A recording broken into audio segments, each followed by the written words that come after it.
Panoodin yung mga idol kung paano ginagawa ang mga steel cabinet. Tingnan natin hanggang dulo mga idol para makakuha tayo ng idea. Ayun nakikita nyo binubutasan na ni Uncle ng mano-mano yung paglalagyan itong part ng steel cabinet. Grabe sila gumawa mga idol kabisado na nila ang gagawin pati mga sukat alam na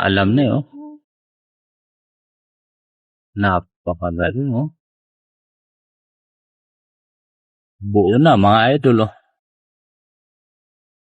napakabilis lang nilang gawin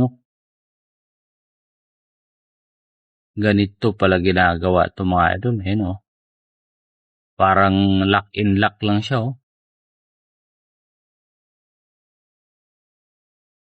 napakahusay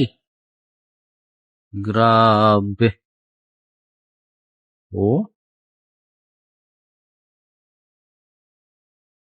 yung ganyang sa loob hunos ano ba tawag itong hunos ayun panghinang meron naman palang panghinang ito mga idol ito yung nagpapatibay sa kanya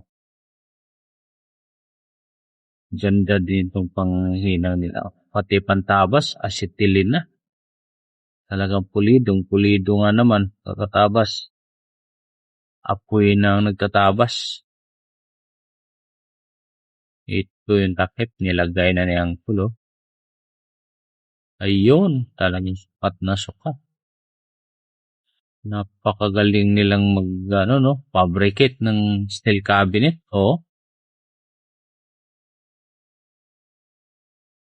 napakahusay at ito na nga mga idol tinayo na ni Uncle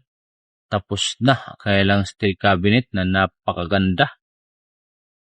grabe ganun lang kabilis nilang gawin mga idol wala pang 30 minutos may steel cabinet ka na